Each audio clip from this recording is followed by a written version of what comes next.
টাকা জমা হয়েছে নি হে আমার লগে ছয় না করে খয় না আর পরে ওই যে মাসি তানে হইয়া তাইনও সেই বিয়াপার তান টাকা জমা দিছেন টাকাটা বইটাও দেয় না আর টাকাটাও দেয় না। বিভিন্ন অভিযোগের পরিপ্রেক্ষিতে বুধবার রাতে করিমগঞ্জ থেকে কাটিগড়ার সাব পোস্ট অফিসের কর্তা সঞ্জীব ঋষিকে তুলে এনেছিল কাটিগড়া পুলিশ। পরে প্রাথমিক তদন্ত শেষে বৃহস্পতিবার অবশ্য ব্যক্তিগত বন্ডে তাকে শর্ত সাপেক্ষে মুক্তি দেওয়া হয় বলে জানা গেছে। উল্লেখ্য, দীর্ঘদিন থেকে কাটিগড়া সাব পোস্ট অফিসে অবাধ দুর্নীতির অভিযোগ রয়েছে। পোস্ট অফিসের কর্তা সঞ্জীব ঋষির নানান অনৈতিক কাজের জন্য বিভিন্নভাবে হয়রানির শিকার হয়েছেন সাধারণ গ্রাহক, এমনই তার বিরুদ্ধে অভিযোগ।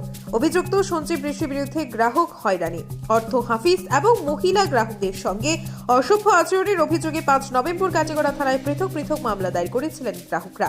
গত ২১ নভেম্বর 0110/24 ও 0111/24 নম্বরে মামলা নথিভুক্ত করে তদন্তে নামে কাটিগড়া পুলিশ।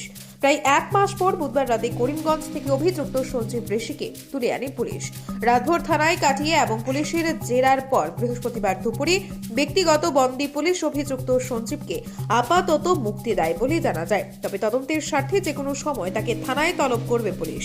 হয়রানির শিকার স্থানীয় অর্চনা শুক্লবৈদ্য, সন্দীপ দাস, পিঙ্কি দাস, প্রবীর কুমার দাস, ময়নাবালা দাস সহ অসংখ্য গ্রাহকের অভিযোগ, নিত্যদিন নানাভাবে হয়রানির পাশাপাশি কমিশন চেয়ে পোস্ট অফিসের এজেন্টদের যেমন হয়রানি করা এই সঞ্জীবের নিয়মিত হয়ে দাঁড়িয়েছিল।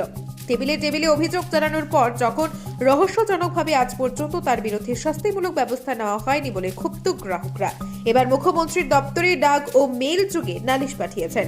তারা অভিযুক্ত সঞ্জীবের কঠোর শাস্তি ও তাদের গচ্ছিত অর্থ নথি পাইয়ে দেওয়ার জন্য কাতরভাবে আবেদন জানিয়েছেন। ব্যুরো রিপোর্ট, আজকের বরাক।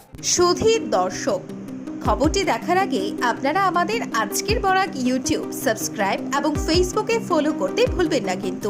আমার নাম পিঙ্কি দাস, আমি কাটিগড়া পোস্ট অফিসের কনজিউমার। আমি সঞ্জীব ঋষির কাছে টাকা জমা দিছি, টাকাটা আমার সুকন্যা টাকাটা আমার দেখা যায় না। তো তারা কইলে যে স্যার আমার বইটা দেখো চাই টাকা ঢুকছে নি কিবা টাকা জমা হয়েছে নি হে আমার লগে ছয় না করে খয় না আর পরে ওই যে মাসি অর্চনা শুক্লবৈদ্য তানে বাজারি টাজারি হইয়া তাইনও সেই বিয়াপার তান টাকা জমা দিছেন টাকাটা বইটাও দেয় না আর টাকাটাও দেয় না, উদ্যোগ করতেও দেয় না, জমা রাখতেও দেয় না। আমরা এফআইআর করছি এর লেগে সঞ্জীব ঋষির এখানে থানাত ধরি আনছে পুলিশ প্রশাসনে। পুলিশ প্রশাসনে ধন্যবাদ জানাই সঞ্জীব ঋষিরে আটক করার জন্য। এই যে লিখিত এটা মিল হরিয়া পোস্টে যাইব, এটা প্রধানমন্ত্রী স্যারের কাছে আমরা সুবিচারটা করিয়া দিবা। আমরা যে পোস্ট অফিসে টাকা রাখলে যে বাজারি হয় আরো অশ্লীল ভাষায় গালাগালি করছে, এটা তো আর হইতে পারতাম না অত কিছু। আমার নাম সন্দীপ দাস, আমি কাটিগড়া পোস্ট অফিসে আজকে দিন থেকে আমি কাটিগড়া পোস্ট অফিসে কাজ করলাম। তো এখানে নতুন একজন পোস্টমাস্টার সঞ্জীব ঋষি বিগত 3 বছর থেকে তাই মানসিকভাবে খুবই অত্যাচার করে এবং মানে খুবই অশ্লীল ভাষায় গালাগালি করে। অফিসে গেলে আমাদের যে কাস্টমার গুলার রেকর্ড পত্র চয়ন করে রাস্তায় রাস্তায় ফালাই দিয়ে, অফিসে গেলে নামগুলা ভুল করে, আমার টাকা জমা দিলে বই মধ্যে টাকাগুলা পাই না, এগুলা নিয়ে হায়ার অথরিটির কাছে অনেকবার লিখিতভাবে দিছি। দেওয়ার পরে কোনো আমরা এখনো সুবিচার পাইছি না। আর জিনিসটা যতদিন যার হেয়ার বেশি আমরা অত্যাচার করে আমরা বাধ্য হইয়া আমরা সবাই থানার কাটিগড়া থানার মধ্যে আমরা এফআইআর করছি। করার পরে এখানে শুনছি আমরা গতকালকে সঞ্জীব ঋষি এসপিএম থানার মধ্যে আটক করা হয়েছে। তো আমরা কাটিগড়ার প্রশাসন যারা আছে পুলিশ প্রশাসন ওনার কাছে হাত জোর করে অনুরোধ করবো যাতে আমরা সুবিচার যাতে পাই এরকম একটা ব্যবস্থা করে দেন। এবং পোস্টাল সুপারিনটেন্ডেন্ট সাহেব আমরা অনুরোধ করবো যে আপনারা দয়া করে একটু আমাদের দিকে দৃষ্টি দেন, আমরা কিভাবে মানে অত্যাচারিত হয়েছে আমাদের একটা সুবিচার করে আপনি ব্যবস্থা করে দেন। আজকে পোস্ট অফিসে কাস্টমারের টাকা রাখলে কিভাবে ওরা বাজারি হয়, কিভাবে দেহ ব্যবসা করে, আপনারা এটা নিয়ে আপনারা পছন্দ করেন। একজন সরকারি অফিসে একটা মহিলা কিভাবে অসম্মান হয়, আপনারা এটার নিয়ে আপনারা সঠিকভাবে এটা বিচার করেন।